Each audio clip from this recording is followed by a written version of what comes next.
En vivo por Juzgando la Verdad. ¿Cómo están, hermanos? Miguel Jackson, te saludo.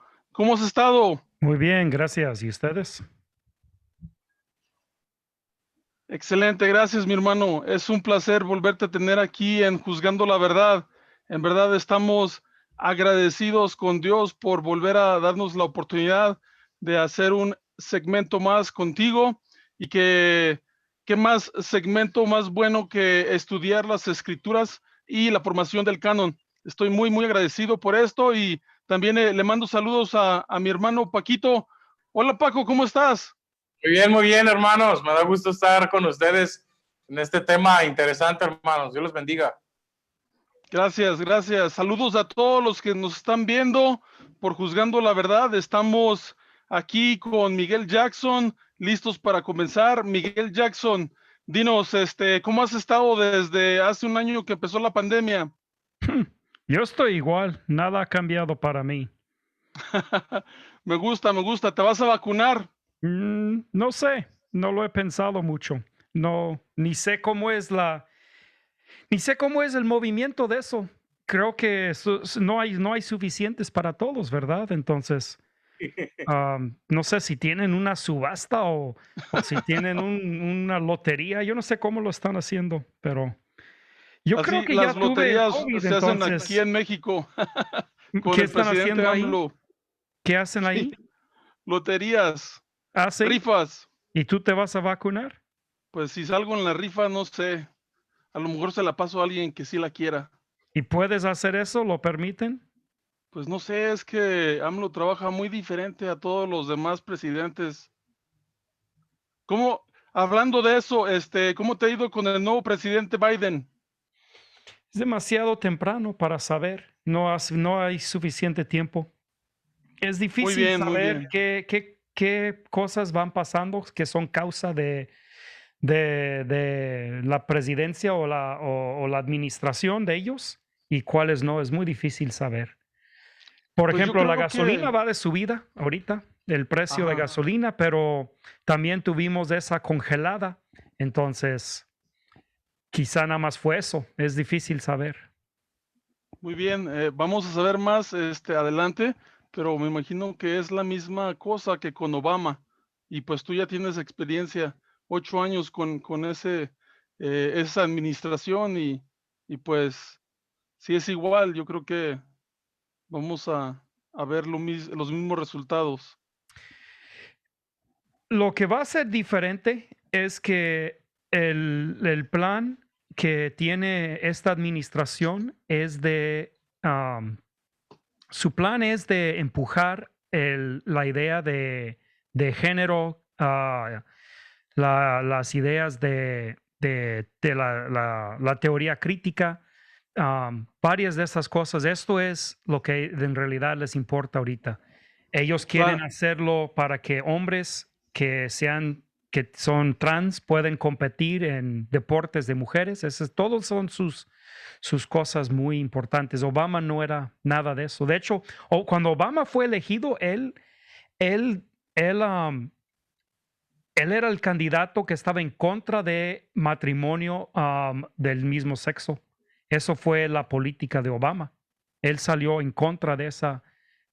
Entonces, mira la gran diferencia en 4 años de Obama, que estaba en contra del matrimonio del mismo sexo, a Biden ahora que toda su administración se trata de esas cosas. Entonces, yo creo que la presidencia de Biden va a ser muy diferente a la de Obama. Yo no creo que va a haber mucho similar. muy bien. Pues sigamos hablando del tema de la Biblia, el canon, y pues ahorita lo que sí me gustaría es preguntarte, Paquito, ¿tú tienes algunas preguntas para el hermano Creo que va a haber. sobre el canon, para que adelantes algo y podamos preguntarle? ¿Cómo ves? No, yo todavía no. Yo ahora sí que vengo primero a escuchar lo que es la parte histórica, porque yo he escuchado muy levemente de esas cuestiones de concilios pues no sé qué medidas usaron para seleccionar los libros que corrían en los primeros siglos. Yo ahorita nada más iré, ahora sí que escuchando lo que nuestro hermano Miguel tiene para compartirnos. Muy bien, y pues buscaremos las preguntas que tengan los hermanos, pero primero que nada, hermano Miguel, díganos cómo era en el principio cuando se estaba organizando un libro y cómo es que usted ve que empezaron a formarse los libros del Antiguo Testamento, que era lo primero que tenía la gente judía, ¿verdad? Y eso ya se llamaba escritura. Sí, eso es el problema con hablar del Antiguo Testamento hoy en día, es que es muy difícil saber qué libros tenían y cuándo los tenían, porque no tenemos manuscritos casi de esa época. La condición textual del Antiguo Testamento es mucho peor que la del Nuevo Testamento. Es decir, que tenemos, tenemos una historia textual, o sea, los documentos del Nuevo Testamento que extiende hasta los pies de los apóstoles. Tenemos documentos que son del año 100, 125 más o menos, del Nuevo Testamento. Eso es menos de una generación después de que fue escrito. Estamos hablando de que esto es una línea de transmisión viejísima y amplia, miles de copias. No todas son del año 100, son pocas de esas, pero en total, miles de copias en cada siglo, casi cada década, desde el año 125, que es la más antigua que tenemos, hasta ahora. Son más de 5,000 manuscritos en idiomas originales y son décimas de miles de traducciones antiguas, latín, siriaca. ¿Esos? ¿Siriaco o siriaca? ¿Cómo se dice?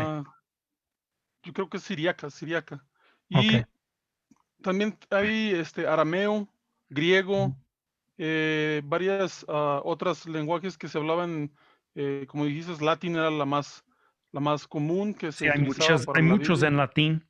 Pero Ajá. esa transmisión del Nuevo Testamento es tan ancha y tan profunda que sabemos exactamente qué tenían los primeros cristianos. No hay duda de esto, porque tenemos toda esta documentación. El Antiguo Testamento, nada es así. Es completamente diferente la situación. Las copias más viejas que tenemos, si no incluimos los rollos del Mar Muerto, son del siglo XIV, creo que son, o quizá XI. No son viejas. Y eso es que el Antiguo Testamento es mucho más viejo que el Nuevo Testamento. Y esas copias antiguas simplemente no existen. Entonces, cuando decimos cómo parecía la Biblia del Antiguo Testamento, la Biblia antigua, en los días de los apóstoles, nadie sabe. Nadie sabe. Lo mejor que podemos hacer es ver lo que citaban los apóstoles y Jesucristo y ver cuáles libros citaban. Y por la mayor parte son los libros que nosotros tenemos. Hay unas citas que no encontramos en ningún lugar en el Antiguo Testamento. Por ejemplo, hay una cita creo que es Mateo, donde dice de Cristo que iba a ser llamado Nazareno. Esa cita no lo encuentras en el Antiguo Testamento. Ahora, hay algunos que suponen que eso viene de, ¿cómo se llama? Que eso viene de la profecía de Josué, de José, cuando Jacob profetizó a José y habló de cómo José iba a ser nazareno. Y algunos piensan que esa profecía estaba siendo rehusada en una forma muy inusual para hablar de Jesucristo, poniendo a José como tipo de Jesucristo. Es posible, pero el punto es que hay varios así citas donde parece que están citando el Antiguo Testamento, pero no tenemos ninguna escritura que lo diga. Entonces, la pregunta que tenemos es si esas citas, ¿de dónde salieron? Habían otros libros, los libros parecían diferente a como se parecen hoy. No hay manera que podemos saber porque no tenemos la misma ventaja en el antiguo que tenemos en el nuevo. Si alguien viene y nos dice que el nuevo ha cambiado drásticamente, es fácil descomprobar esa idea. Esa es la hipótesis de Dan Brown, del Código Da Vinci, ¿sí? De que en el año casi 400, la Iglesia Católica, ellos tomaron los poquitos escritos que habían y los ampliaron y los modelaron, los hicieron plastilina y los sacaron para que fuera a su conveniencia. Esa es la hipótesis de Dan Brown. Pero es muy fácil descomprobar esa hipótesis, porque tenemos documentos que son mucho más viejos que ese era, que el año 300, que el año 400. Tenemos documentos más viejos y no hay ninguna diferencia significativa o significante. No hay ninguna diferencia importante entre los documentos más viejos que tenemos del Nuevo Testamento a la copia que tenemos ahorita en nuestra computadora digital. No hay ninguna diferencia importante entre ninguna de esas eras. Es el mismo texto transmitido sin cambio por 2000 años. Es una maravilla. Es una de las maravillas del mundo. Si quisieras ver cuáles son digamos, los logros humanos más increíbles, eso quizá es la más grande. Es increíble la transmisión y la forma que es. Y podemos hablar de eso después, pero comparando eso al Antiguo Testamento, no tenemos esas evidencias así. Entonces, no podemos asegurar qué libros tenía Jesucristo o los apóstoles y cómo parecía la Biblia que ellos usaban, porque hay muy poca evidencia hoy en día. No sé si eso, como que estoy explicando bien cómo es, pero eso complica el asunto ahí. Muy bien. Ahora, mi pregunta sería, hermano, ¿por qué hay 27 libros en los cuales nosotros los cristianos y los católicos y los ortodoxos, que son la mayoría de los que conformaron sus Biblias, ¿verdad? Lo que viene siendo el protestante, el catolicismo y la otra rama importante que es el ortodoxo, solamente incluyeron 27 libros, pero no así con el Antiguo Testamento. ¿En qué se basaron para tener otros escritos en el Antiguo Testamento los católicos y los ortodoxos?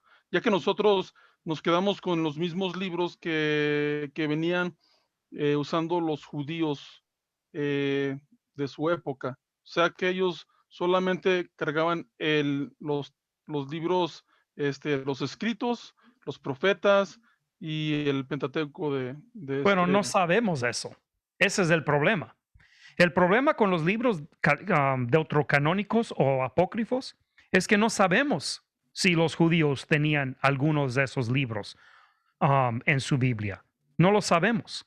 La mejor evidencia que tenemos para saber cuáles libros tenían en el Antiguo Testamento en esa época es el Nuevo Testamento, porque no hay documentación del Antiguo. Es muy, muy difícil probar que esos libros existían en la Biblia hebrea o no existían. Es casi imposible probar eso. La mejor evidencia que existe para el contenido de la Biblia hebrea es el Nuevo Testamento. Esa es la mejor evidencia que existe. No podemos sacar, mira, déjame mostrarte algo. Sí. Lo pueden ver ahí. Esto lo conseguí apenas de Daniel Wallace. Daniel Wallace, que es, mira, ¿ves esto? Sí, lo voy a poner a la cámara. ¿Lo puedes ver? Ajá. Sí, sí, sí. Alto. Sí, son los escritos. Son los papiros. Este es el P45, el P46 y el P47. Los papiros son fotografías de alta resolución. De eso tengo, que apenas los compré. Wow. Esos son Eso es lo que tenemos del Nuevo Testamento. Tenemos todos estos y podemos ver las fotos y te podemos llevarlos, los documentos lo pueden ser probados por cualquier persona, bueno, no cualquier, pero por un experto de ateo o creyente, y pueden ellos, por muchas diferentes ciencias, discernir la edad de esos documentos. Y los documentos que tenemos, como estos aquí, son del segundo siglo. Son del año 170, 180, esos que tengo ahí. Bueno, son copias de los que son, ¿no? No hay nada de ese vejez del Antiguo Testamento en existencia. No podemos sacar siglo o segundo siglo, no existe. Mucho menos que sea en el tiempo cuando fue escrita. Esos son del segundo siglo, pero el Nuevo Testamento fue escrito a finales del primer siglo. Entonces estamos hablando que la diferencia de tiempo entre las copias que tenemos y cuando fue escrito originalmente son quizás 50 años de diferencia, quizá 100 años máximo, 100 años. Y las copias que tenemos del Antiguo Testamento son 2000 años de diferencia. Desde cuando fue escrito a cuando la copia más vieja que tenemos es más de 1000 años. No tenemos ninguna copia de los tiempos de Cristo. Nada de eso. Entonces, no sabemos qué libros. Ahora, yo estoy hablando de saber de forma de que puedas documentarlo con evidencia física. Yo no estoy hablando de posiciones de fe y unos digan, bueno, yo por fe creo esto. Eso no es lo que me refiero, pero a lo que es documentación, lo que hay, podemos mostrar evidencia y decir, mira, aquí hay como estos libros, yo puedo sacar esto y dicen, ¿cómo sabes tú que la Biblia existía antes del concilio de Nicea o el concilio de este o concilio de otro? Pues porque aquí tengo fotos de una Biblia que es del año 170, 200 años antes de lo que Dan Brown supuestamente dice que lo inventó la Iglesia Católica. Entonces, del Antiguo Testamento no tenemos nada de eso. No existe tal evidencia. Entonces, ¿cómo sabemos cuáles libros deben estar en el Antiguo y cuáles no? La mejor evidencia que tenemos es el Nuevo Testamento. ¿Cuáles libros citó Jesucristo y los apóstoles?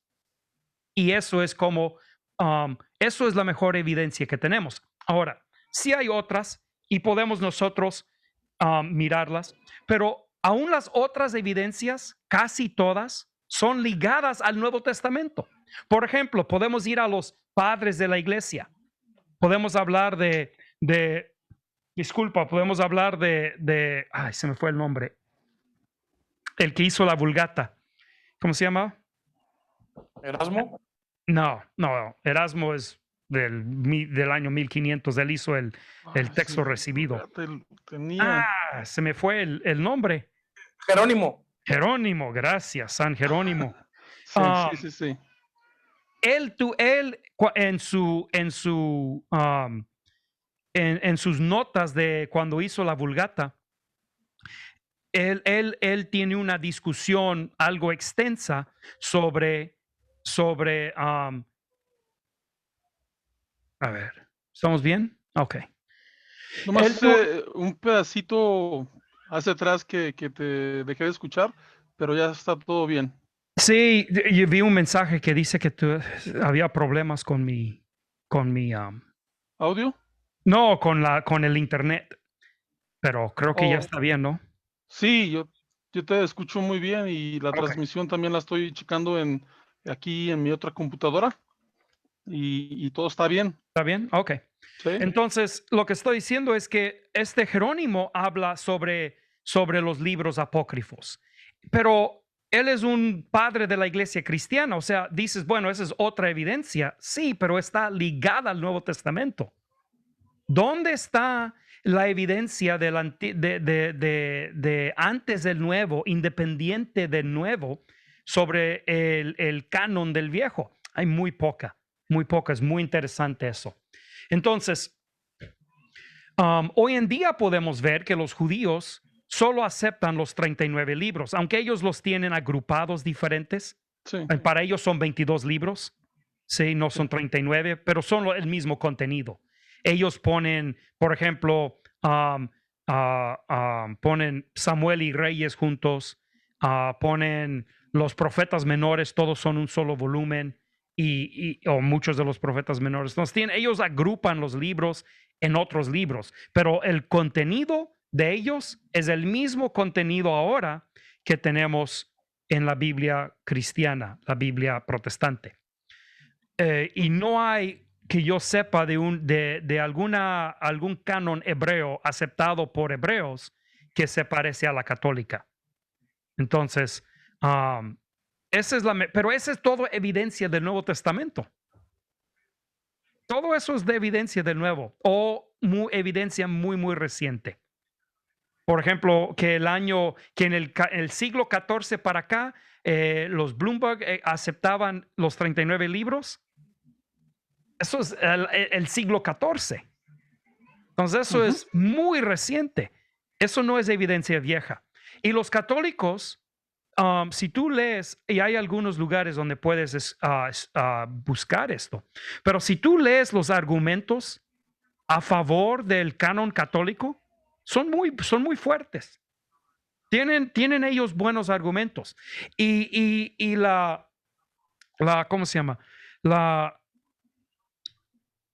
El argumento el argumento cristiano muy conocido o muy usual de que la Iglesia Católica agregó esos libros después de Martín Lutero para poder calumniar a Martín Lutero. Eso, te perdí. ¿Sigues ahí, Octavio? Solo veo a Paco. Sí, como que cambió la imagen nada más, ¿no? Sí, él puso el Torre de Babel. Creo que me está diciendo que estoy Hablando en no, baboseando. no, nada de eso, estoy aquí, te escucho, es la torre que me dejó mi hermano Paco, no sé por qué me la dejó ahí, nunca la he cambiado. Ok. Sí, todo bien, solamente estaba hablando con mi esposa que me retirara ella también está escuchando y lo tengo aquí. Y no lo podían escuchar ustedes.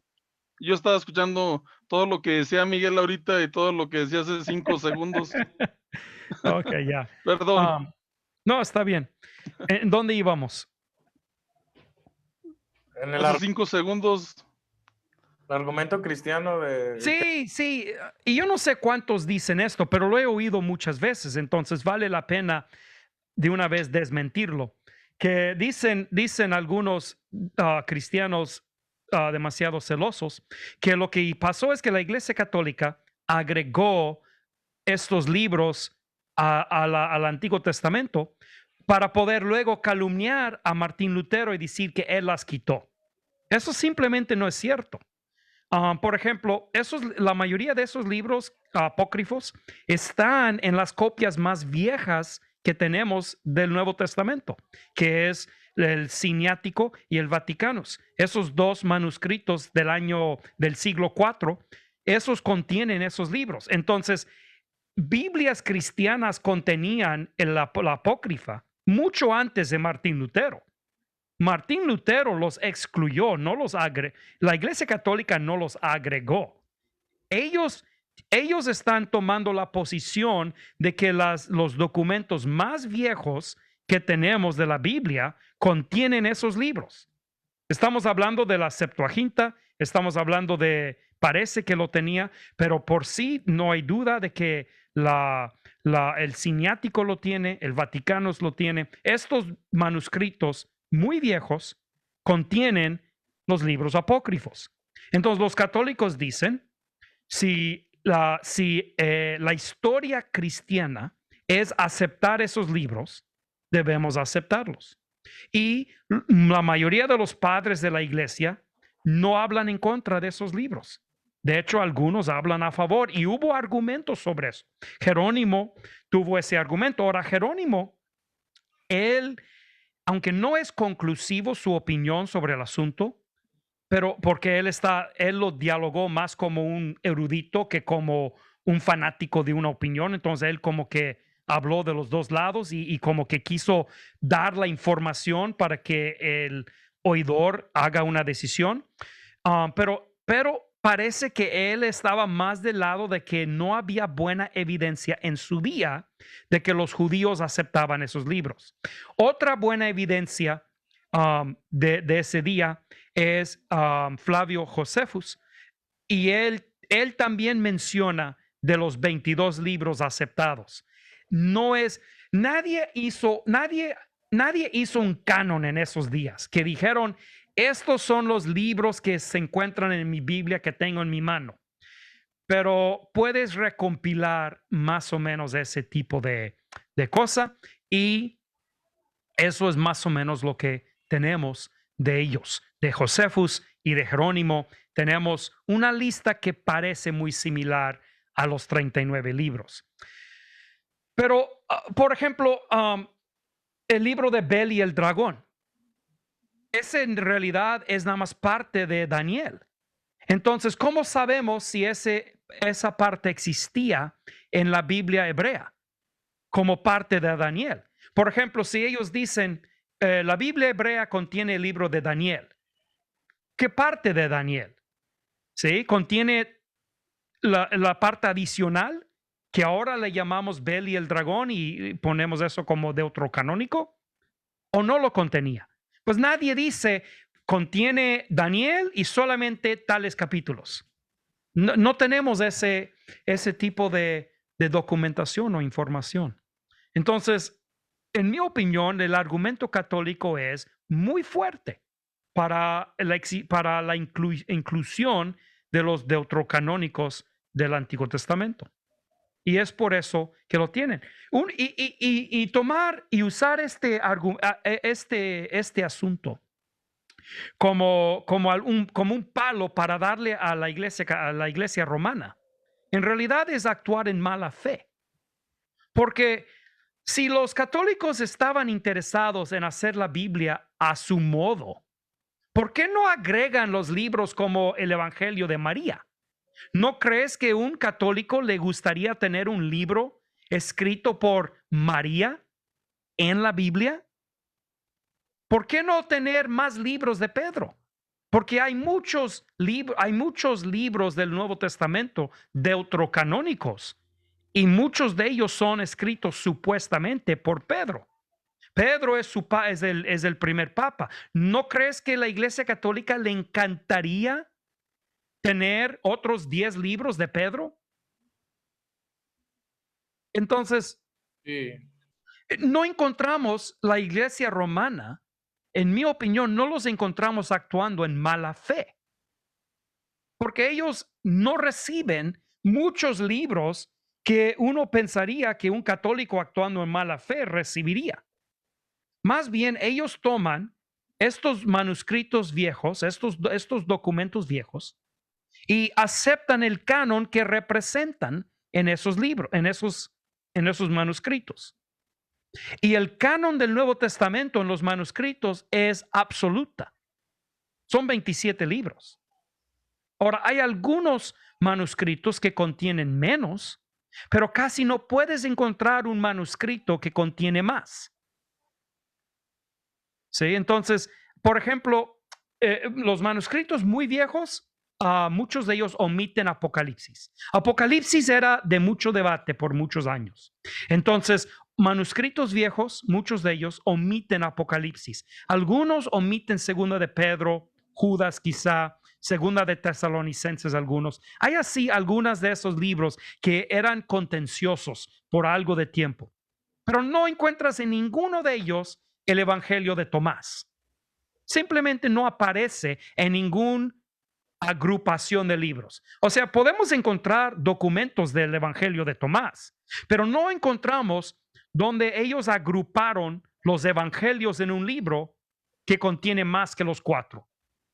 Eso es una de las cosas interesantes. Los 4 evangelios fueron reconocidos como canónicos, y solamente esos como evangelios casi desde el inicio de nuestra documentación o desde el inicio. En realidad tenemos información sobre ese canon de los evangelios antes de que tenemos copias de los mismos evangelios. O sea, tenemos documentos que mencionan los 4 evangelios que son más viejos que los mismos 4 evangelios que tenemos. Por eso sabemos que la copia que tenemos del año 125 no es la más vieja que pudiera existir, porque ya estaban hablando de los evangelios en ese entonces, como algo que existía como un libro donde los recompilaban todos juntos. Entonces, ese es el estado de la situación de la evidencia que tenemos sobre el asunto. Hermano, en los evangelios, ¿por qué el libro de Marcos dice ser que es el más reciente que se escribió? No, ¿Y por qué? muchos creen que es el más viejo, Ajá, no el más reciente. Sí, el más viejo. perdón, sí. O sea, cuando fue el primero que Sí. salió. Bueno, yo no creo eso, pero muchos así lo ven. Esa es la posición más, ¿qué diríamos? Más común. Que Marcos sí se escribió primero y luego Mateo y Lucas después y Juan mucho después de eso. Yo no clasifico o pongo dato o fecha en los libros de esa manera. Yo creo que Mateo fue escrito antes que Marcos. Y creo que Gálatas fue escrito antes que Mateo. Entonces yo creo que Gálatas fue el primer libro de la Biblia escrita y que fue escrita Gálatas en el año 49. Un año, más o menos un año antes del concilio de Jerusalén. Fue cuando yo creo que Gálatas fue escrito. Y creo que Mateo fue escrito justo acabando el concilio de Jerusalén. Y que Marcos se escribió luego, quizá casi junto con Mateo. Es posible que fueron escritos juntos, los dos. Y Lucas fue escrito antes de Primera de Corintios. Antes de Primera de Timoteo. Porque Pablo en Primera de Timoteo cita Lucas. Entonces Lucas yo creo que fue escrito antes de Primera de Timoteo. Entonces eso es más o menos una idea de un esquema de fechas que yo creo que es. Y ese esquema de fechas es realizada a base de la información interna. ¿Sí? Los que dicen que Marcos es más viejo lo están formulando sobre, o sea, yo digo interna, bueno, esa no es la palabra correcta. Es la información bíblica en la cual me estoy basando. Los que dicen que Marcos es la más vieja es sobre las veces que el contenido de Marcos aparece en los otros evangelios y las veces que el contenido de los otros aparece en Marcos, y ellos hacen esas medidas analíticas, ¿sí? de eso, y deducen que Marcos fue primero. En mi opinión, eso no es conclusivo. Ellos aceptan que no es conclusivo, casi todos, y por eso muchos tienen la idea de que hubo un documento anterior a Marcos, le llaman la Q, que quiere decir la fuente, y creen que ese documento que ya no existe fue el origen de Marcos, y luego Mateo se basó sobre Q y sobre Marcos, y ellos tratan de probar eso con mucho análisis literaria. Yo me voy nada más a la información bíblica y a los eventos bíblicos. Y en mi opinión es bastante claro, en base a eso, que Mateo es escrito antes de Marcos y Gálatas es antes de Mateo. En mi opinión, eso es bastante evidente si nada más tomamos en serio el contenido bíblico que tenemos en el Nuevo Testamento. Bueno, cuando hablamos del Concilio de Jerusalén, hay muchos credos que hacían en ese momento, que estaban firmando los hermanos como un papel. Que sean... ¿Qué? Perdón, Disculpa. Es que estaba escuchando algo en... Sí, no, es que se prendió el volumen aquí de esta ventana, pero ya lo apagué. Perfecto. Mi pregunta era sobre el Concilio de Jerusalén. Sabemos muy poco de qué fue el Concilio de Jerusalén o si hay información que fue el primer concilio de los hermanos No, en la tenemos Biblia. mucha información. Eso es lo que aparece en Hechos. ¿Sí? Cuando Pablo y Bernabé suben a Jerusalén después de su primer viaje misionera para debatir y más bien dicho, para poner conclusión al debate del, de la, de la, de- del, juda- del del judaizante, ¿sí? Ujú. De la doctrina de los judaizantes. Ellos fueron a Jerusalén para poner un fin a ese debate.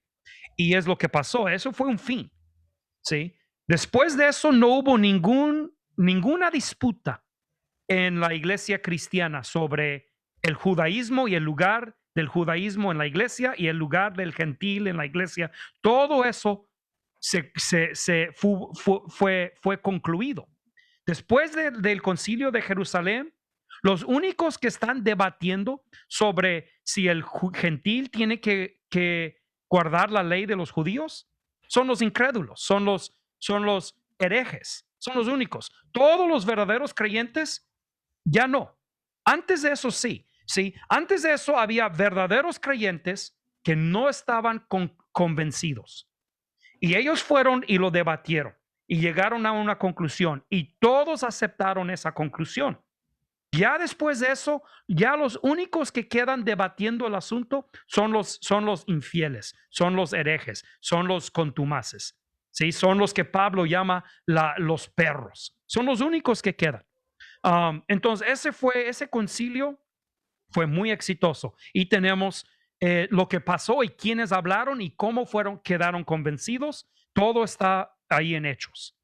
Y es en base a esa evidencia que tenemos de lo que sucedió en Jerusalén que podemos deducir que no hay manera alguna que Mateo fue escrito antes de eso.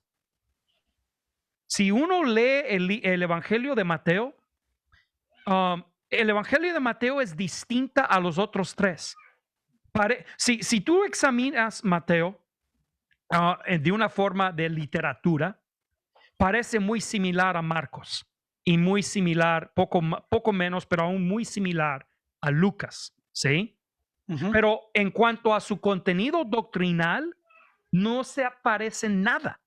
Son completamente distintos, absolutamente distintos, si lo miras de un punto de vista doctrinal. Mateo es tan diferente a Marcos como lo es Juan. De hecho, quizá más diferente.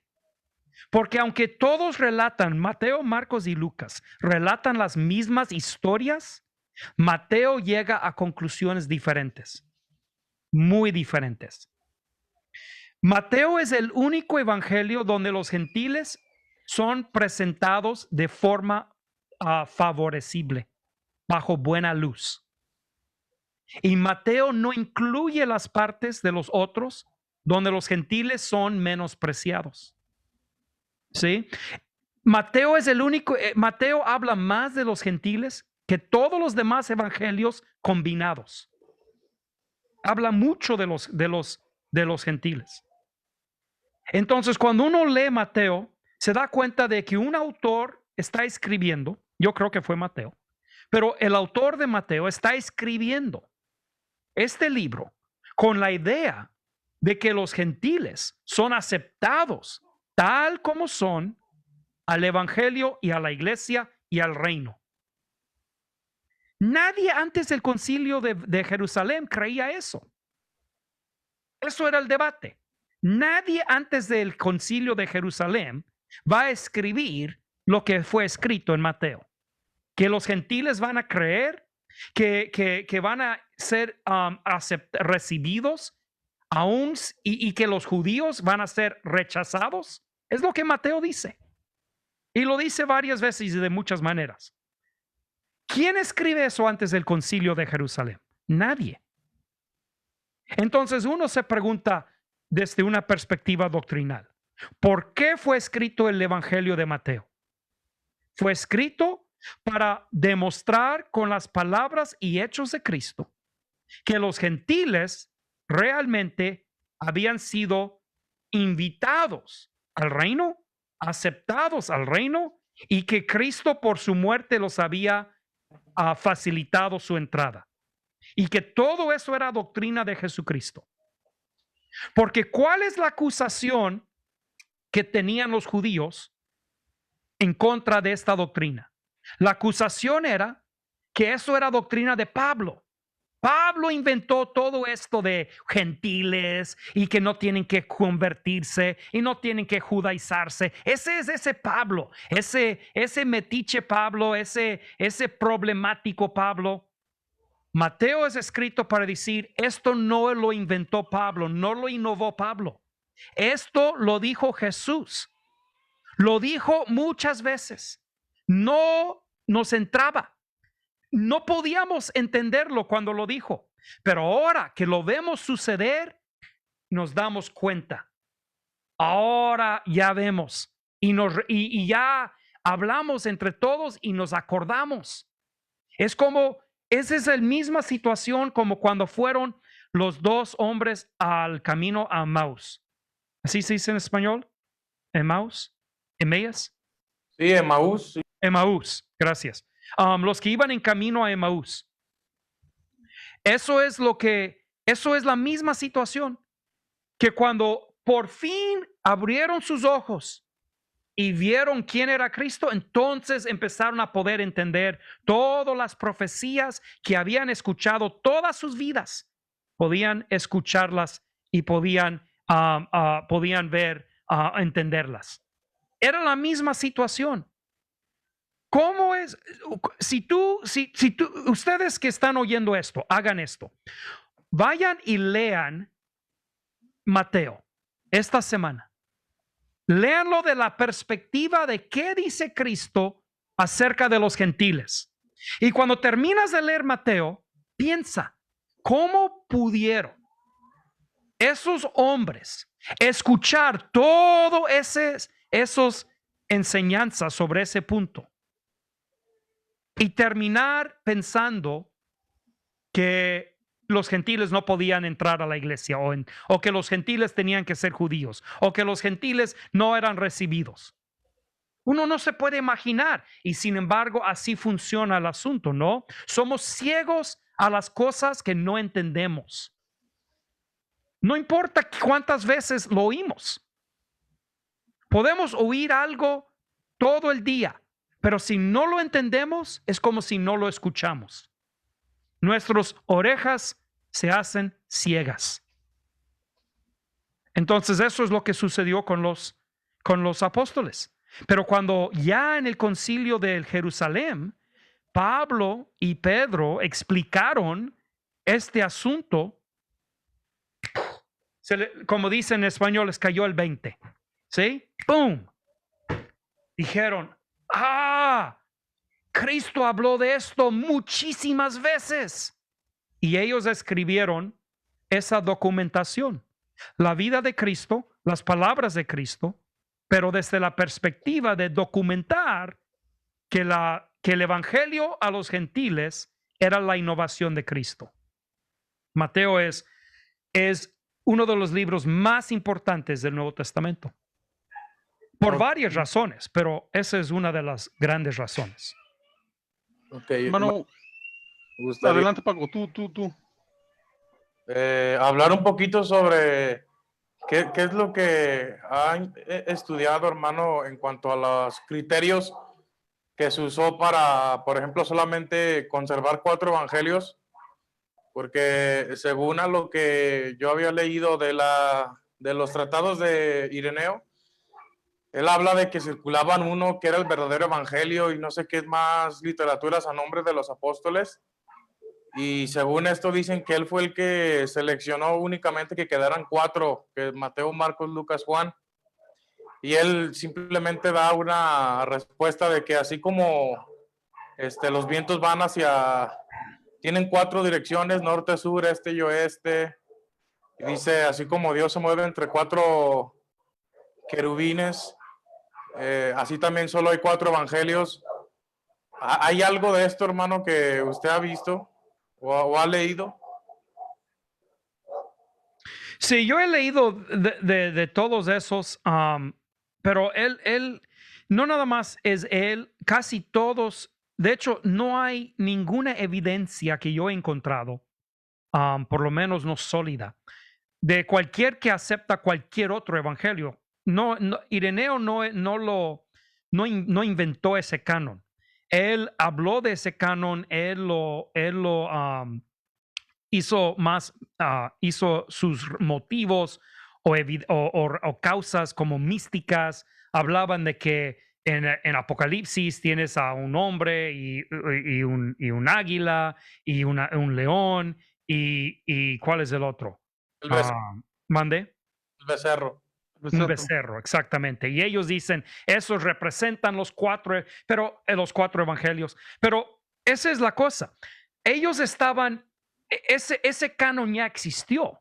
Y ellos estaban tratando de hallar alguna evidencia dentro de la misma Biblia para confirmar que lo que ya existía era correcto. Porque no, el canon es como, el canon a lo que yo puedo determinar es como idioma. ¿Quién decidió cuáles palabras iban a formar parte del idioma? Pues unos pueden decir, pues la Real Academia. No, no es cierto. Ellos reconocieron palabras ya existentes, no las inventaron. Real Academia no saca una lista de palabras inventadas cada año para que la gente las pueda usar.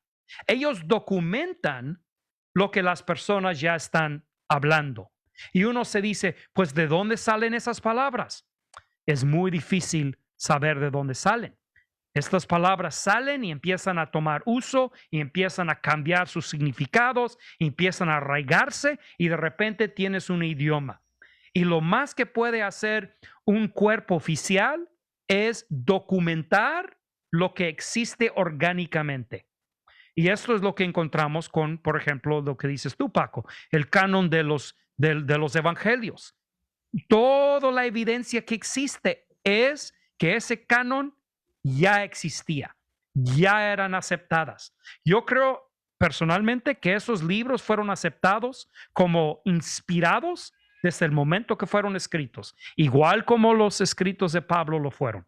El momento que fueron escritos eran considerados canon ya, eran considerados inspirados ya. Sabemos que eso es cierto con los de Pablo, porque Pedro dice que los que pervierten los escritos de Pablo reciben el mismo juicio que si pervierten el Antiguo Testamento. O sea, Pedro ya había puesto los libros de Pablo al mismo nivel que las de Moisés. Y eso es increíble. En su día, Pablo sus escritos ya eran reconocidos como canónicos. Y Pablo lo menciona, donde él dice que lo que ellos oían de los apóstoles lo recibieron, no como palabra de hombres, sino como es en verdad palabra de Dios. Entonces, ellos ya habían reconocido esto, ya estaban tomando esas cartas y lo estaban pasando a otras iglesias. Y Pablo no nada más lo hicieron, pero Pablo les mandó a hacerlo. Él dijo a los colosenses que pasaran su carta a los laodicenses y que ellos tomaran la de los laodicenses para leerlo para ellos. Entonces, vemos que esos escritos desde su inicio eran canónicos, eran ya considerados escrituras, palabras de Dios. Esto no es un desarrollo reciente, como dicen unos. No es algo que pasó en el año 400. Esto sucedió, como dicen, en vivo. Hermano, una pregunta. ¿Cómo es que tenemos tan poca información de Job? Y de todos modos sabemos que es palabra de Dios y está incluida en el Antiguo Testamento. Pues Job no es problemático, porque Job fue citado varias veces en el Nuevo. Entonces, Job en realidad nunca ha sido problemático. Cuando dices que hay poca información, ¿a qué te refieres? En los tiempos y quién escribió el manuscrito. Pero no tenemos esa información sobre muchas partes de la Biblia. Job no es inusual. ¿Quién escribió Génesis? los primeros 11 capítulos. No sabemos. Posiblemente Adán y Set. ¿Quién sabe? Porque Moisés, ¿de dónde sacó su información para recompilarlo? O sea, Moisés recompiló Génesis. ¿Pero de qué? ¿De dónde sacó la información? ¿Y por qué es que Génesis tiene la apariencia de ser una recompilación de muchos libros? Que es lo que parece, ¿no? Porque la puntuación de cada libro, chico, es la genealogía. Entonces tienes una porción y luego una genealogía, y luego otra porción de historia y luego una genealogía, y así va hasta llegar a los tiempos de Moisés, y ya podemos ver que Moisés escribió o sea, como autor de primera mano, escribió el resto. Pero ¿quién escribió la primera parte de Génesis? No sabemos. Exactamente. Eso es lo que luego a lo mejor se vuelve polémico porque, bueno, yo escuchaba y muchos decían, bueno, si Cristo no dejó ningún tipo de escrito, ellos decían, entonces, ¿cómo sabemos que no pusieron otras palabras que deformaron su mensaje? Por eso hablaba sobre la selección, por eso muchos dicen, más bien ellos, o sea, adaptaron el mensaje como ellos quisieron. Es lo que a veces muchos he escuchado que objetan, pues, en cuanto a eso. Sí, pero como estaba diciendo antes, todo lo que es del Nuevo Testamento, la verdad es que no hay duda de que estos son palabras de Cristo. Esto es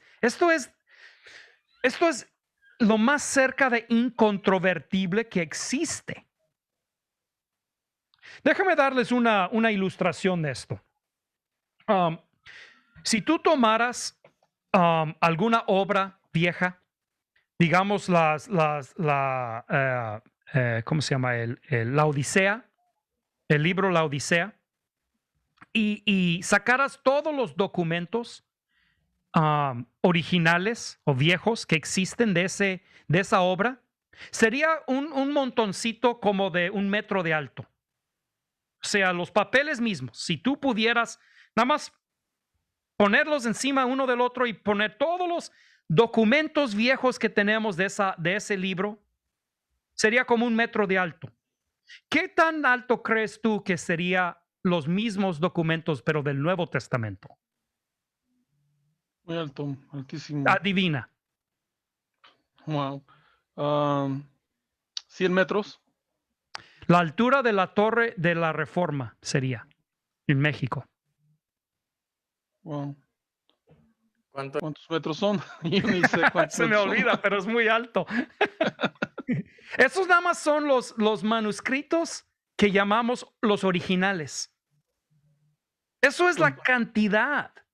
Y luego si vemos la edad de los manuscritos, los del Nuevo Testamento, como dije antes, extienden hasta el año 125. No tenemos nada de tan viejo de las otras obras muy respetadas y aceptadas. Sí, los hechos de Julio César. Todos son muy recientes, no tenemos documentos viejos. Muchas de las obras, por ejemplo, las obras de Platón, no hay. Eso solamente tenemos lo que Sócrates dice que Platón dijo. Pero Platón es citado como si tuviéramos documentos de primera mano y no existen. Y así muchas de los libros viejos, de libros de antigüedad, que son citadas sin ninguna crítica, sin ningún pero. No hay documentos del siglo IV o antes. Son muy recientes. El Nuevo Testamento no solo tenemos muy viejos, documentos muy viejos, son miles de copias. ¿Sí? Y luego los otros libros podemos poner otro diámetro sobre su medida.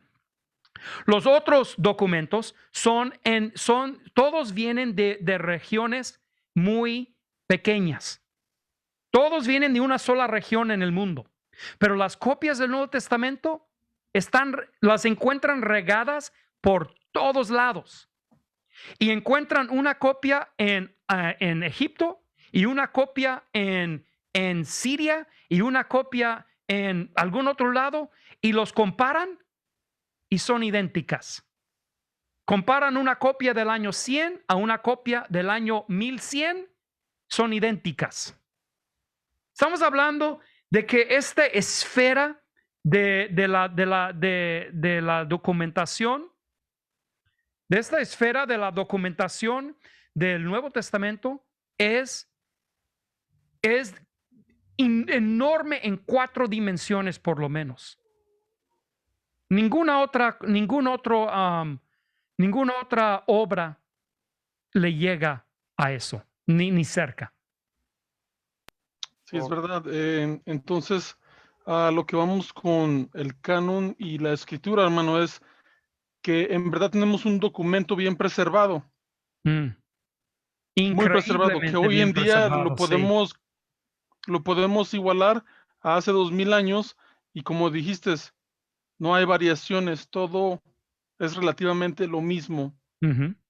Sí, muchos que critican el Nuevo Testamento, ellos tratan de señalar que hay cientos de miles, millones de diferencias entre los manuscritos. Y es cierto, técnicamente eso es cierto. Hay más diferencias entre manuscritos que letras en el Nuevo Testamento. Muchos más, quizá 1000 veces más que eso. Son muchísimas. Pero eso es solamente, los que dicen eso están omitiendo la información pertinente sobre esa observación, que la mayoría de esas diferencias no importan. ¿Sí? Eso es una observación muy, muy técnica, no realística, no práctica.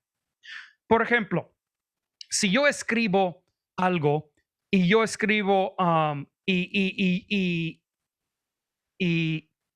cometo un error de ortografía, ¿sí? Y luego lo escribo otra vez y lo corrijo. Nada más. Lo único que cambio es el error ortográfico. No hay diferencia entre esos dos escritos, prácticamente, ¿sí? Ujú. Es la misma. Por ejemplo, si yo escribo, el perro ladró toda la noche, pero perro lo escribo con una R, ¿sí? Entonces el perro ladró toda la noche. Tú cuando lo lees, tú sabes exactamente lo que escribí. Claro. El hecho de que hay un error ortográfico no importa. Y si yo escribo de nuevo eso y corrijo ese error, no cambié nada. Nada. Aunque técnicamente eso es un cambio y la contamos como un cambio, prácticamente no es nada. ¿Sí? Porque todos saben lo que era antes. La gran mayoría, quizá el 80 o 90% de todos los supuestos cambios entre manuscritos son de ese tipo. Son absolutamente insignificantes. El hecho de que los cristianos contamos todos esos demuestra nuestra transparencia. ¿Sí? Habla bien de nuestra transparencia en cuanto a la crítica de la Biblia. Hay una cita muy buena, se me olvida ahora, en este momento se me olvida quién fue el que lo dijo, pero él observó que ninguna religión en toda la historia del mundo ha tratado tan severamente, tan críticamente y tan honestamente su propio documento sagrado que la religión cristiana. Ninguno. Los cristianos hemos mirado con extremo prejuicio, con extrema crítica hacia los documentos del Nuevo Testamento. Las hemos examinado bajo luz intensa, porque no queremos creer algo que no es cierto. Si es cierto, no se va, entonces el documento hablándolo no físicamente, pero el documento hablándolo metafóricamente, ese documento no se va a quemar bajo una luz intensa. No estoy hablando físicamente, sino estoy hablándolo metafóricamente. Entonces, los Sí, claro. cristianos hemos puesto nuestros documentos sagrados bajo la crítica más intensa que cualquier obra de literatura ha recibido en todo el mundo. No hay ningún libro más criticado por los que la creen que la Biblia. Por eso ningún cristiano debe tener temor, ningún cristiano debe tener cuidado de criticar la Biblia. Y por criticarla yo no digo de calumniarla. Criticarla, o sea, de mirarla y examinarla críticamente para saber con evidencia si es cierta o no. Yo no necesito llegar a la Biblia con una mente cerrada de fe, aunque eso en realidad no es fe. Eso es una mente cerrada de superstición. Yo puedo llegar a la Biblia con la mente abierta de fe, que dice, si estas cosas no pueden, con evidencia, con argumentos lógicos, con evidencia física, si no pueden ser demostradas ciertas, entonces la tiro a la basura. Así son los cristianos. Los verdaderos cristianos no creen la Biblia porque deben creer la Biblia. Creen la Biblia porque la han examinado. La han puesto en el molcajete y lo han dado todo lo que pueden, lo han exprimido. Es curioso. Tú puedes ir a estas páginas de internet donde ateos tratan de demostrarte todos los errores en la Biblia. Son tan pocas y tan patéticas. Es lo mejor que pueden encontrar. Tan patéticas. Eso es increíble porque no es como si apenas empezaron a examinarla. Los incrédulos la han estado tratando de descalabrar por 2000 años. Y lo mejor que pueden sacar es una lista de como 20 cosas. Y la mayoría de esas ni valen.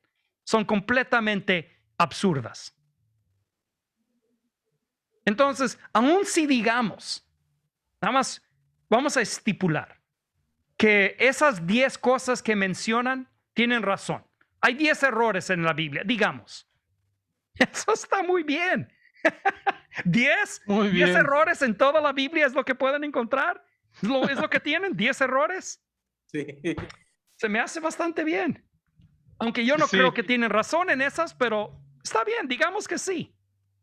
Qué bien. Claro que sí, es el único libro que te dice examinar o escudriñar las escrituras, o sea, molerlas hasta el último peldaño para ver si es verdad lo que está escrito. Es el único documento, no hay otro documento que diga y te invite a una investigación profunda de lo que estás leyendo. Exacto. No hay otro que yo conozca. Y no nada más eso, pero que sus creyentes aceptaron el reto. Encuéntrame dónde los musulmanes han hecho este tipo de investigación tan exacta. ¿Sabes lo que hicieron los musulmanes cuando se dieron cuenta que sus copias del Corán no concordaban con los manuscritos? Quemaron todos los manuscritos. Los quemaron todos. Sí. No existe ninguna copia del Corán antes de, creo, el año 1100 o algo así. No existe. Claro, no tiene ningún documento prehistórico que diga de aquí sacamos el Corán. Nada. ¿Verdad? Porque si los tuvieran, saben lo que va a pasar. Todos van a empezar a compararla y decir, hey, ¿por qué cambiaron esto? ¿Y por qué no tiene esto? ¿Y por qué eso? No, mejor los quemaron. Es lo que hicieron con el Antiguo Testamento. se deshacían de las copias viejas cuando sacaban copias nuevas. Pero no hay ninguna, de hecho se ha comprobado conclusivamente de que los cristianos jamás hicieron eso. Muchos tenían la idea en principios de los 1900 o más bien a mediados de los 1800, que la razón que todas las copias del Nuevo Testamento que tenían en ese entonces eran muy recientes era porque los cristianos quemaban o se deshacían, destruían copias viejas para no tener esa fuente de vergüenza cuando una copia no parecía a la anterior, ¿verdad? Es como una vergüenza. Entonces, los cristianos, pero ya han hecho bastantes estudios y han comprobado, todos aceptan esta prueba, que los cristianos nunca practicaban eso. Ellos copiaban y tenían la copia nueva y conservaban la copia vieja. Y consideraban las mismas copias de las escrituras como parte de la transmisión del texto y no deberían ser destruidas al drede. Entonces los cristianos, ellos hicieron exactamente lo opuesto de lo que haría alguien que está tratando de cambiar la Biblia, cambiar el escrito para poder introducir nuevas cosas. Ellos querían que sus copias fueran evaluadas al lado de copias más viejas. Y es lo que encontramos en las copias que tenemos. Constantes correcciones, donde vemos que los copiaban con una que tenían, ¿no? Tomaban una original y hacían una copia. Y luego cuando encontraban otra copia del mismo porción del texto, la comparaban y vemos dónde la corregían. Mira, no, eso sí, y rellenaban lugares donde les faltaban su copia original. Y así vemos que los manuscritos viejos no son así como hechos en piedra, sino por ejemplo, el siniático tiene como 5 o 6 correctores. Puedes verlos con diferentes colores de tinta, diferente manuscrito, diferente forma de escribir las letras. Pueden deducir que tuvo 4, 5, 6 correctores, donde llegaron a tener acceso a un manuscrito que lo veían más atinado y entraron y arreglaban lo que tenían. Eso solamente es posible precisamente porque los cristianos siempre han tomado el texto de una forma, con una perspectiva crítica, nunca diciendo, tal como está en ese pedazo de papel, así es. Y este ya es perfecto. Sino creían que había un escrito original a la cual todas las copias deberían acomodarse. Y buscaban constantemente de acomodar las copias ¿cómo se puede decir? A la forma del texto más recibido y más aceptado. Ok, yo tengo una duda entonces, hermano Miguel, ya con esto que decía del Antiguo Testamento, entonces, ¿sobre qué bases haría la elección los judíos para cerrar su carne?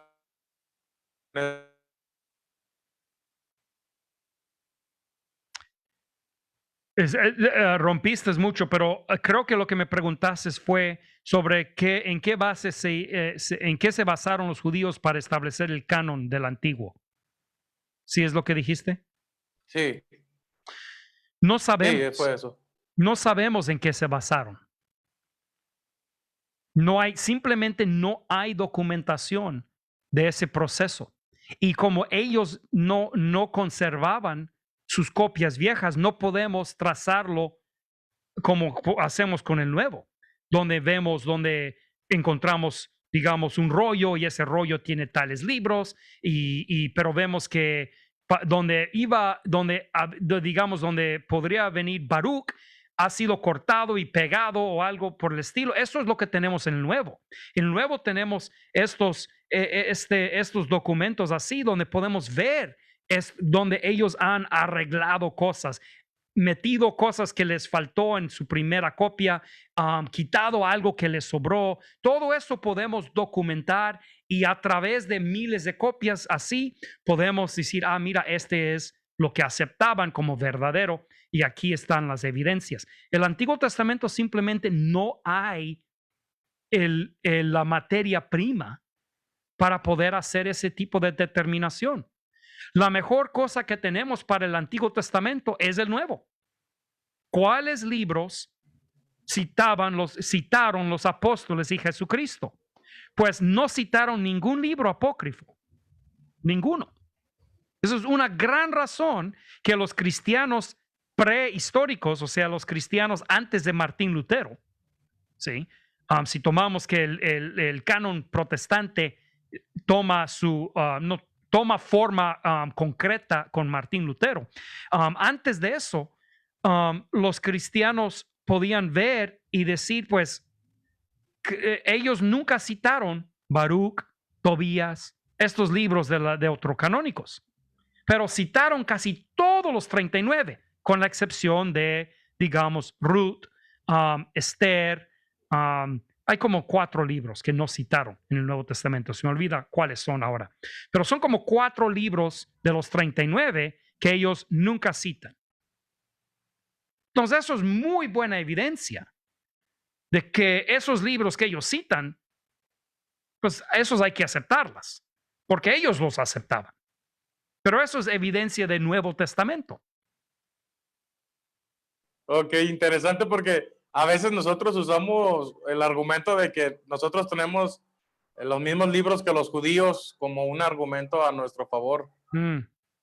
Sí, y es un argumento, pero en mi opinión no es muy fuerte, porque si yo estuviera del lado romano, católico romano, yo te preguntaría, ¿dónde está la evidencia de que esos libros existían en un canon antes del Nuevo Testamento? Nadie, yo no sé, yo no he encontrado a nadie que puede comprobar eso. Pueden citar a Flavio Josefus, que parece que decía eso, y pueden citar a Jerónimo, pero eso es del siglo I aún así. ¿Sí?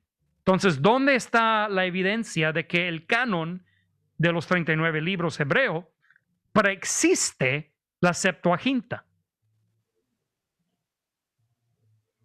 Yo me imagino que había ya un estudio, pues, muy generalizado por los escribas, de los cuales eran ya lo que se estaba circulando, no que se hayan guardado, lo que se circulaba en cada sinagoga para estudio de escrituras. O sea, usted ya sabe por ende cuáles son los libros del Nuevo Testamento, porque los estamos circulando día a día, los estamos hablando y los ponemos en versículos. A veces compartimos un versículo de una parte de la Biblia, ya sabemos de qué libro estamos hablando.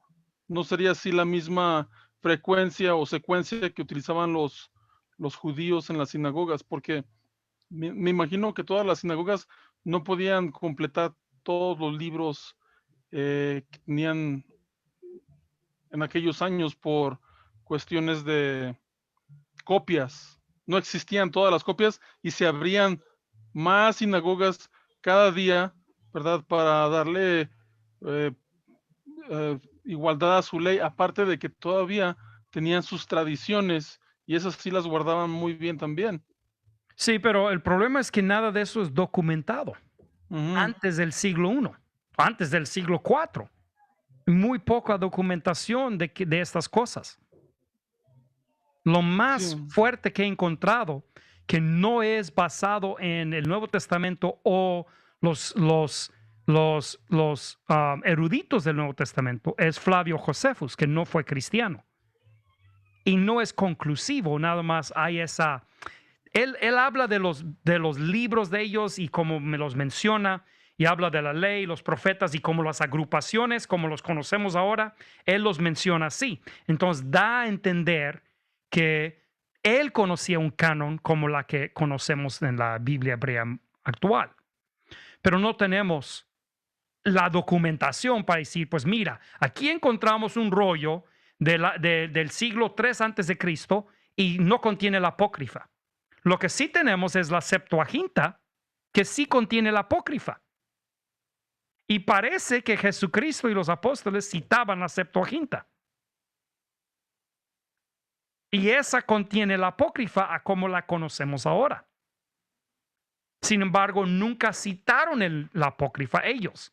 Entonces, eso como que nos da evidencia de que si existían esos libros, no eran considerados como autorizados o como inspirados. Y eso es como muchos protestantes y ortodoxos aceptan la apócrifa hoy en día.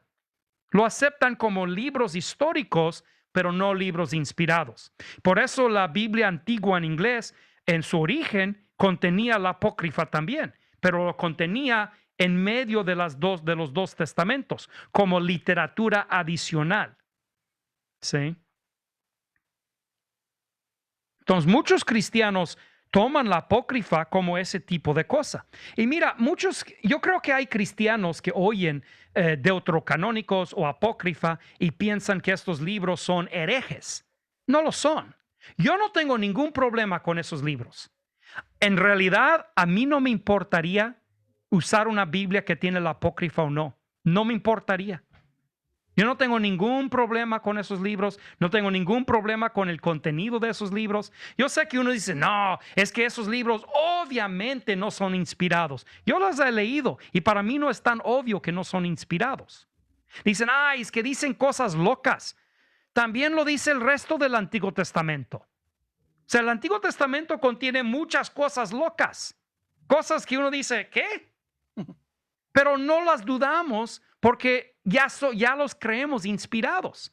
Pero mi punto es que no podemos tomar el contenido del libro y decir, pues si ese libro dice esto, no puede ser inspirado.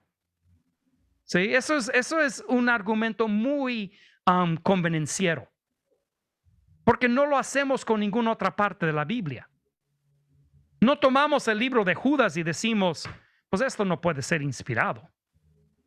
El libro de Enoch, ¿qué es eso? Habla del libro de Enoch. ¿Qué es el libro de Enoch? No, eso no es inspirado. Eso es lo que Martín Lutero quiso hacer con Santiago. La fe sin obras es muerta. No, ¿qué es eso? Eso no es cierto. Romanos es claro. No, eso no es inspirado, dice Martín Lutero. No, no hacemos eso. Aceptamos lo que dice en Santiago porque creemos que el libro es inspirado. No porque podemos necesariamente hacerlo cuadrar con otras partes. Entonces no podemos usar esa crítica contra los deuterocanónicos. Sí, en sí hay algunos hermanos pastores que piensan que Eclesiastés no debería de haber entrado en la Biblia. Hay algunos hermanos que parece que nunca han entrado en sus Biblias. Yo les digo eso, porque les falta la sabiduría que da. Sí, sí.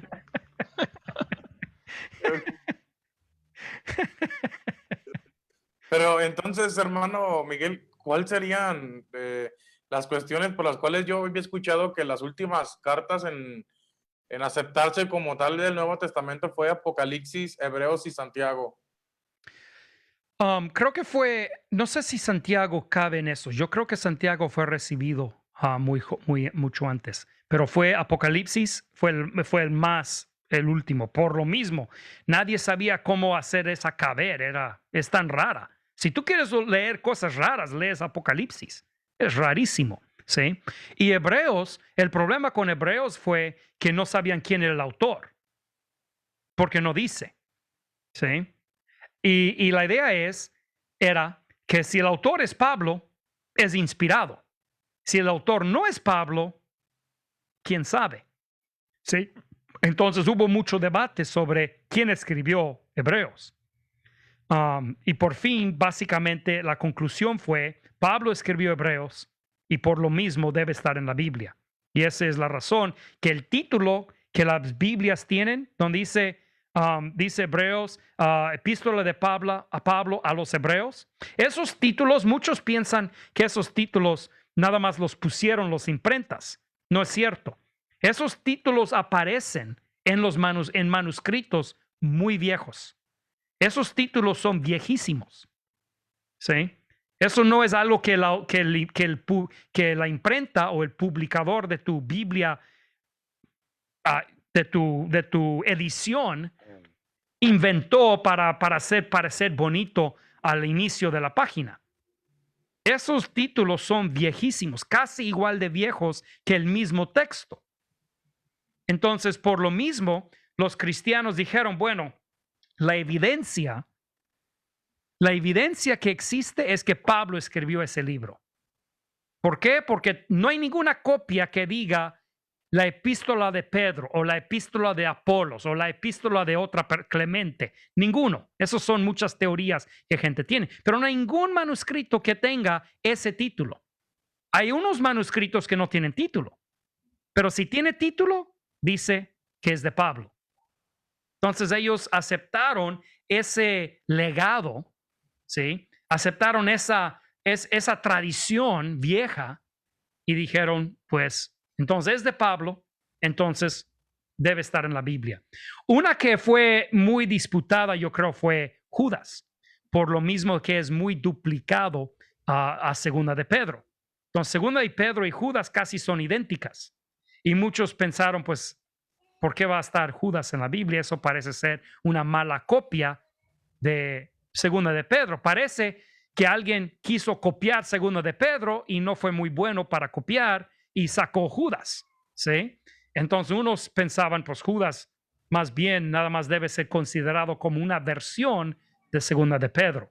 Entonces hay esos que tienen esos problemas. Y tienes otros más recientes como Segunda de Tesalonicenses, ha sido un poco disputado, y algunos otros de Pablo. Segunda de Timoteo, disputado. Ahorita que regresamos a hablar de quién escribió qué, hermano. Mi pregunta sería, ¿quién escribió Primera y Segunda de Samuel, ya que Samuel murió? Esa es buena pregunta. ¿Y quién escribió al final de Apocalipsis, de Génesis? Las partes después de que habla de la muerte de Moisés y muchos de esos así. Eso es la cosa. Hay muchas partes en la Biblia donde encontramos este mismo asunto. Por ejemplo, uno más obvio. Hay muchas veces en los primeros libros del Antiguo Testamento donde dice el nombre de tal lugar fue, digamos, Betel. Y luego dice, y ese es el nombre hasta ahora. ¿Hasta ahora cuándo? Eso fue agregado cientos de años después de que fue escrito. O sea, un escriba comentó en el texto. Moisés no escribió eso. Otra persona lo metió en el texto. Después de que Moisés había escrito el texto, un escriba puso, y ese es el nombre de Betel, hasta es el mismo lugar que ahora tú conoces, lector, ese es el lugar que estamos hablando. Entonces, lo que me preguntas, todo eso cae bajo esa misma categoría de asuntos, ¿sí? De que el autor nominal, o sea, el autor de nombre, fue el que escribió normalmente el gran porcentaje, la mayor parte del libro, pero fue agregado a eso por otras personas, por escribas, por copistas, por correctores. Otros entraron y agregaron, arreglaron, cambiaron, corrigieron para terminar con un producto final.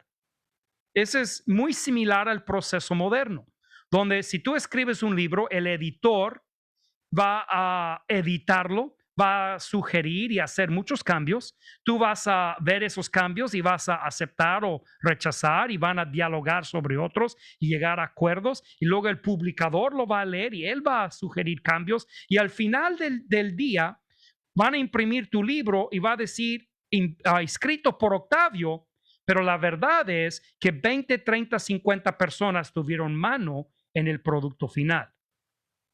Y eso es lo mismo con Samuel. Samuel fue iniciado por Samuel y fue escrito bajo él, bajo su nombre, todo el final de Samuel, Reyes, todo eso es todo una historia donde Samuel es dado el crédito, ¿sí?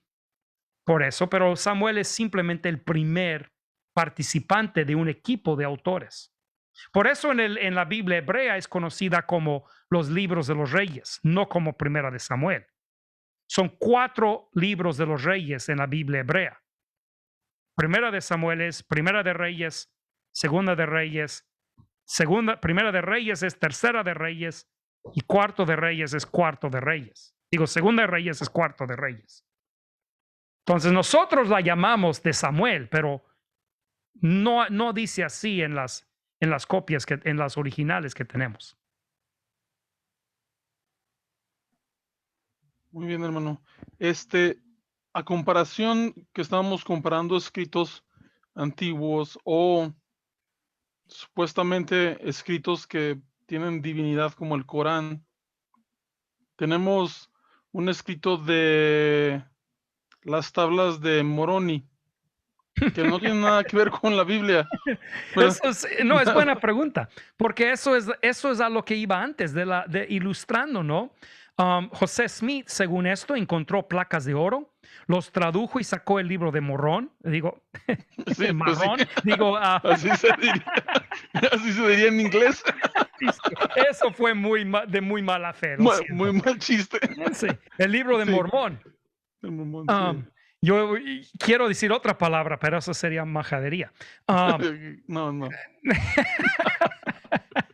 No se crean, es broma. No, pero ellos sacan, según esto, él traduce el libro de Mormón de esas placas de oro y luego las placas de oro las lleva otra vez el ángel, ¿sí? Y se los lleva y ya nadie tiene el original para poder comparar. Y no tenemos ni aún los manuscritos originales que escribió José Smith. Esos han sido destruidas. Entonces tenemos copias que son hechas después de la muerte de José Smith. Son las más viejas que tienen. Entonces ellos no tienen la transmisión del texto. Y eso es un texto muy reciente. Sí, es de los mediados del 1800. Ese texto tiene 200 años de vejez y esa no pueden encontrar la original. Ahora piénsalo así. En porcentaje, nuestras copias son más apegadas al tiempo original que el libro de Mormón que fue hecho en 1800. Para que gente entiendan el impacto de decir que tenemos copias de la Biblia del año 125. Esto es increíble. Es inimaginable. Un pedazo de papel del año 125 que lo puedes ver y está tan exacta a lo que tienes ahora que te pueden decir qué libro, qué capítulo y qué versículo es. Es increíble. Wow. Increíble. Eso es transmisión de texto. Por eso los cristianos no deben estar en contra de los manuscritos, no deben estar en contra de examinarlas, de compararlas, de buscar por ellas, de escarbar por ellas, de sacarlas. Esta idea de que ya tenemos la Biblia en nuestra mano y hay que nada más deshacernos de todas las copias viejas de los manuscritos, eso es absurdo. Eso es la doctrina de los musulmanes, esa es la doctrina de los mormones. No es la doctrina de los cristianos.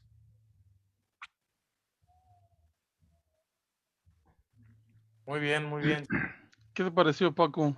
No, pues increíble. No, sí es cierto, porque más que nada es muy claro la transparencia. Yo, o sea, si voy imparcialmente hacia la Biblia, independientemente de la fe, yo creo que también diría, no, pues sí es cierto, es una transparencia única, que no esconden sus manuscritos. Si hay errores, como decía el hermano Miguel, yo había escuchado unos errores, pero creo que era de cantidad de números, no me acuerdo, es un rey que decía 18 años y en otro 8 años.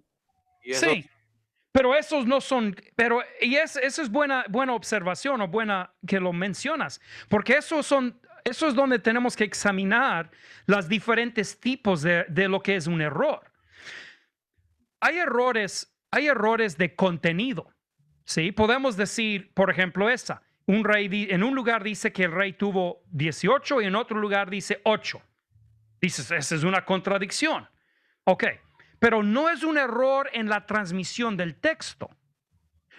Ellos transmitieron el texto tal como era, aún si parecía haber contradicciones. Eso quiere decir que podemos confiar en la transmisión del texto de la Biblia.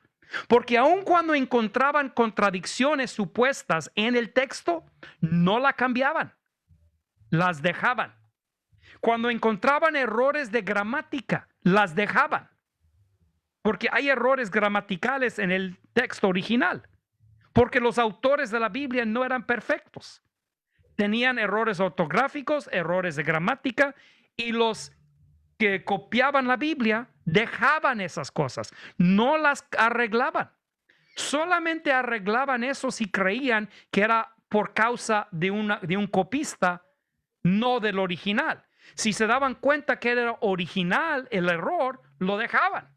Y hay lugares, hay manuscritos donde encontramos que corrigen algo que estaba escrito correctamente para ponerlo incorrectamente, porque estaban convencidos que incorrecto era correcto.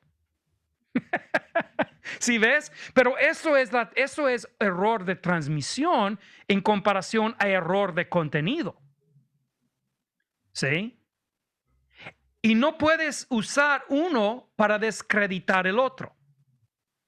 Si alguien quiere demostrar todas las contradicciones en la Biblia, pueden ellos argumentar en contra de la inspiración de las Escrituras, pero no pueden usar esos errores para argumentar en contra de la transmisión de las Escrituras. Porque cualquier libro que ha sido transmitido a través de tanto tiempo y por tantas personas, ya las hubieran corregidas todos los errores, ya los hubieran corregido, pero no lo hicieron. Entonces, si tú puedes encontrar supuestos contradicciones, estás demostrando que la transmisión era buena. ¿Sí? Es muy curioso cómo combinan esos dos tipos de errores. sí, esas son de las cosas que yo me había topado antes por esos números que había de diferencia. Pero pues, sí, la verdad que yo también veo, no, pues no es muy significativo, pero también algunos decían, por ejemplo, hermano, esos famosos versículos cuando dice que y Jehová incitó y el diablo incitó a David. A veces muchos dicen ahí que si hubiera un error de quién fue el que incitó a quién o Sí. algo. Sí, y todos esa categoría de supuestos errores son personas que no quieren dejar que la Biblia se exprese de la misma manera que ellos se expresan. Por ejemplo, critican que la Biblia dice que Dios va a juntar de las 4 esquinas de la tierra, ¿sí? A todos los judíos. Y dicen, ya ves, están diciendo que la tierra es cuadrada. Ay. Todos hablamos de esa forma inexacta. Cuando tú ves las noticias y el señor de las noticias te dice a qué hora se va a poner el sol, ¿qué haces? Apagas la tele y dices, inexacto, el sol no se pone. El sol es en medio y la tierra es la que da vueltas. Ese ya no sabe nada porque ya habló de que cuando se pone y cuando sale el sol. ¿El sol no sale? No, porque entendemos. Obviamente el que lo dice sabe cómo funciona el asunto, pero esa es la expresión. Esa es la expresión que todos usamos y todos entendemos. Es como la gente que critica la Biblia por no ser exacta científicamente. Por ejemplo, Jesús dijo, hablando de la fe, de ser como grano de mostaza, y dijo, porque el grano de mostaza es la más pequeña de las simientes que se ponen en la tierra. ¿Sí? Semillas. Pero no es cierto. ¿Mande? semilla. Sí. Dijo él que es de las más pequeñas. Pero pero cuando investigamos científicamente, no es cierto. Hay otras semillas más pequeñas que la mostaza. Entonces dicen, ya ves, Cristo se equivocó. Bueno, científicamente sí. Pero eso es como decir que las cartas de amor que le escribí a mi novia, que ahora es mi esposa, que yo mentí, porque dije que le amaba con todo mi corazón. Pero todos sabemos que con el corazón no se ama nada. Que el corazón no es capaz de emoción. Entonces, obviamente le mentí a mi esposa y mi matrimonio es nulo e inválido y no sirve de nada porque le dije que le amaba con mi corazón. Pura mentira. Es la misma tipo de acusación. Dice, científicamente, tus cartas de romance son inexactas. Científicamente son inexactas, pero emocionalmente son muy exactas. De hecho, emocionalmente, románticamente hablando, decir te amo con todo mi corazón es mucho más preciso que dar una explicación científica del amor, que la ciencia no la puede explicar. Entonces, Sí, claro. si ponemos a Cristo en la categoría de hablar científicamente, entonces decimos, Cristo se equivocó. Pero él no estaba hablando científicamente. Igual como el meteorólogo no está hablando científicamente cuando dice que cuando el sol se pone y se sale. Y cuando el novio dice te amo con mi corazón, no es científico, pero es exacto y no es error. Cristo está hablando de otra forma. Y en el contexto de la cual él habla, todo lo que él dijo es cierto y exacto. Sí, es como tiempo atrás, antes de la ciencia, la gente no quería predicar que cuando traspasaron a Jesús, que el que vio que salió agua y sangre de su costado, es porque no tenían la ciencia de que los pulmones se llenan de agua. Otra cosa es cuando Jesús está en el monte, ¿verdad? Orando antes de ser crucificado, él está sangrando sudores de sangre y pues eso era un poquito inexplicable en el tiempo antiguo porque no lo veíamos como algo normal, que los pulmones se llenaran de agua y que una gente pudiera sangrar gotas de sangre. Era, no, solamente sudamos agua con sal. Entonces esa es una de las situaciones que después se nos da con la ciencia y verificamos que el testimonio es correcto, simplemente Sí, porque es hay posible. muchos de esos que son así y sin embargo yo nunca me fijo en eso. Primero, como por ejemplo, esos dos vienen en Lucas y es importante notar que el que lo está escribiendo es un médico, ¿sí? Y muchos de los que lo están negando no son ni estuvieron presentes para verlo ni eran médicos para ¿cómo se puede decir? Para comprender lo que estaban viendo. Comprobarlo. Bueno, no comprobarlo, pero comprenderlo. O sea, uno tiene que tener una base de entendimiento para poder traducir lo que estás viendo a información útil, ¿sí? Entonces, Lucas tiene tal base como médico quizá, pero aún poniendo esas cosas al lado, es importante fijar de que no importa eso en realidad. Es más importante, en mi opinión, observar que ellos no están hablando médicamente. Ellos están hablando como observadores. ¿Sí? Están describiendo algo que vieron. Ellos vieron que traspasó y para el observador parecía agua y sangre saliendo. Es lo que ellos vieron. Es todo lo que importa. Los que observaron a Cristo después de su oración lo observaron como sudando, dice, como gotas de sangre, dice. No dice sudó sangre, dice sudó como gotas de sangre. Quizá quiere decir que el sudor era muy espeso y muy gotas grandes. Quizá era sangre. No estamos seguros exactamente qué era. Solo sabemos lo que observaron. ¿Sí? Y eso nos habla de qué aprecio tuvieron ellos de la situación. Eso es lo que cuando uno oye el testimonio de un observador, te dice, eso te habla del observador, no tanto de la situación. ¿Qué pensamiento, qué emoción, cómo lo discernió, cómo lo experimentó el observador? Eso es lo que nos está hablando. Y es posible que el observador está equivocado técnicamente en lo que vio o lo que experimentó o lo que observó. Quizá, no importa, porque él no te está comunicando lo que es, sino qué era para él. ¿Sí? Y eso es lo que el observador hace.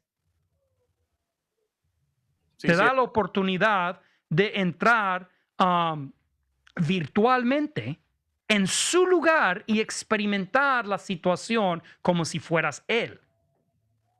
Y eso es la descripción de un observador. Hoy en día hemos hecho que todo lo que valga hoy en día, todo lo que vale hoy en día es ciencia, hechos científicos. Pero la ciencia es una muy pequeña parte del mundo. Hay grandes porciones del mundo que la ciencia no abarca, de la cual la ciencia no puede hablar.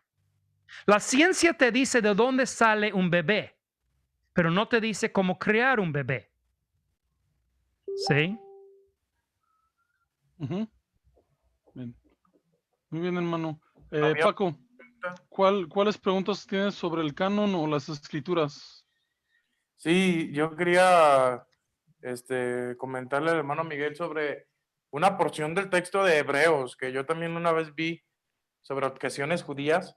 Era la parte que dice, me apropiaste cuerpo, y dice que ellos, esa parte dice, ábreme los oídos, o no me acuerdo, algo semejante, que dice que ahí hubo una modificación para adecuarlo a la encarnación de Cristo. No sé si haya visto algo de esto, hermano Miguel. A ver, dime otra vez. No entendí exactamente. Estás hablando de Hebreos, donde dice, pero me preparaste cuerpo.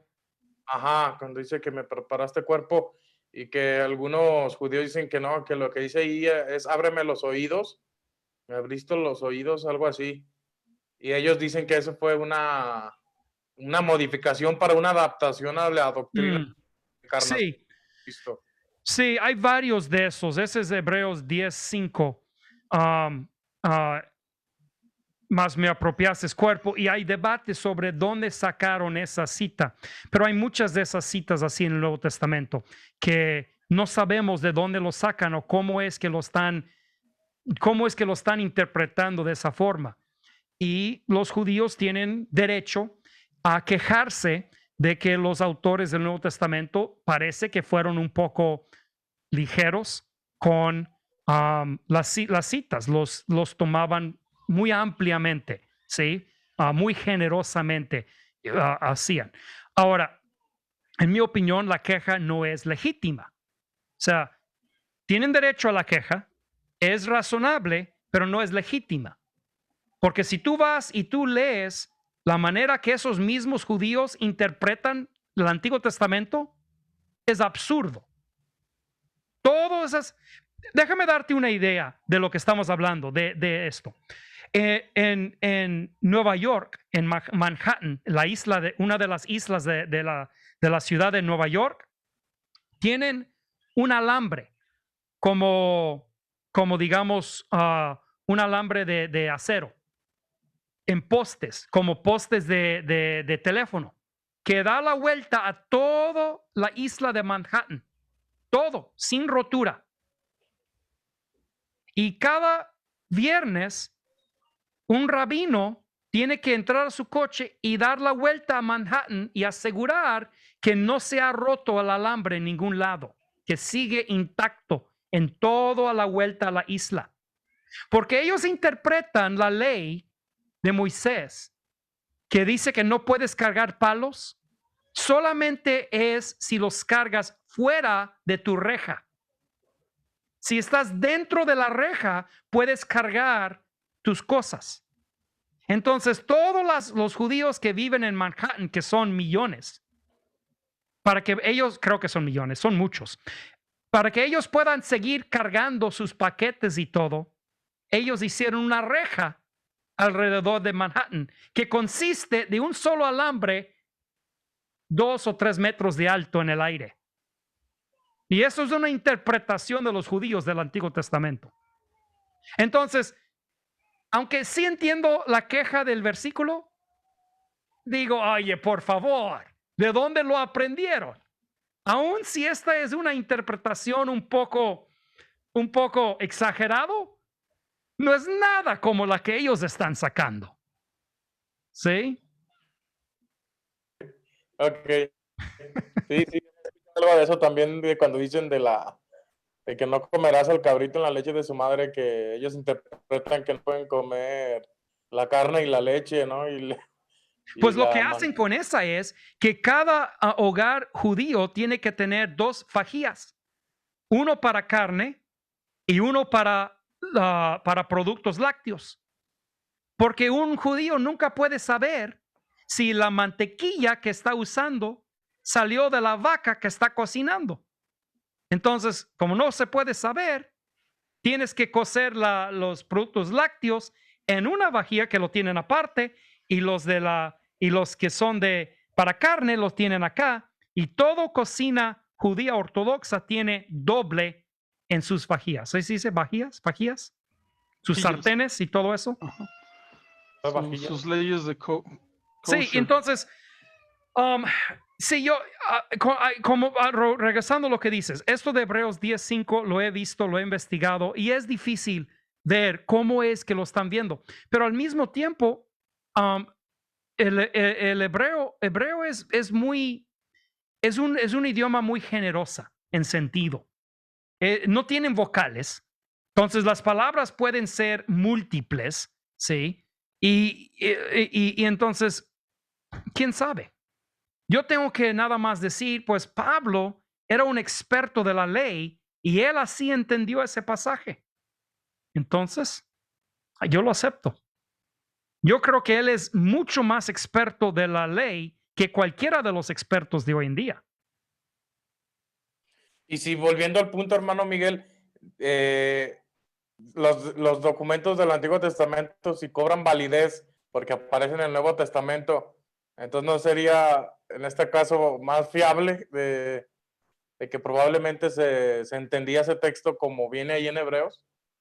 Sí, por eso digo, el ejemplo más antiguo que tenemos de cómo se entendía ese texto es Hebreos. No hay ningún documento más viejo que Hebreos para decirnos cómo era el entendimiento del texto. Exactamente. Entonces yo acepto. Y de ningún experto más reconocido que Pablo. Pablo era el mayor experto de su día, entrenado por los mayores expertos de su día. Y él dice, así dice el texto. Sí. Entonces. Muy bueno, sí, cierto, hermano, gracias. Muy bien.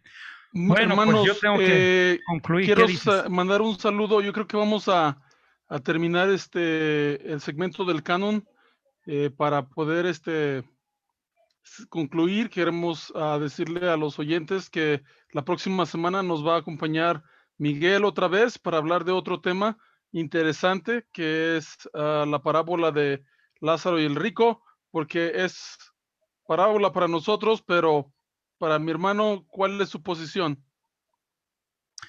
Pues van a tener que ver el sábado que entra. Está la invitación con mi hermano Brett Carpenter y mi hermano Héctor Hahn. Les mandamos saludos y damos una vez más las gracias por tomarte el tiempo, Miguel, de enseñarnos un poquito de lo que has aprendido del canon. En verdad, yo recibí muchísimo beneficio de todo esto. Me voy edificado y sé que puedo confiar en las escrituras que estoy leyendo porque pues es una copia antigua, ¿verdad? Casi exacta, si no es que exacta de lo que querían transmitir los que escribieron estos escritos. Así es. Muy Sí. bien, pues La misma. algún saludo que quisiera mandar también es a la hermana Heli González, que está cumpliendo años, ¿verdad? Y si quieres decirle algo, es tu mamá. Ah, sí, está bien. No, pues felicidades a mi mamá, que se la pase muy bien su día, y gracias a Dios porque todavía la conserva con nosotros, porque sí ha sido mucho apoyo para cada uno de nosotros. Y pues aparte de esto, pues yo también le agradezco el tiempo, hermano Miguel. Creo De que, nada, mi placer. creo que la transparencia fue lo que más me gustó respecto a lo que platicamos, cómo el cristiano ha visto siempre la escritura. Pues creo que no hay una forma en la cual alguien pueda tomarnos como, ¿cómo se puede decir? Como engañadores, algo así, sino totalmente transparentes. Ujú. Muy bien. Bien. Qué bien. Gracias. Pues nos Nos vemos la semana que despedimos y entra. nos vemos la próxima semana, Miguel. Dios los bendiga. Saludos a Gracias. todos. Saludos. Hermanos. Adiós. Adiós.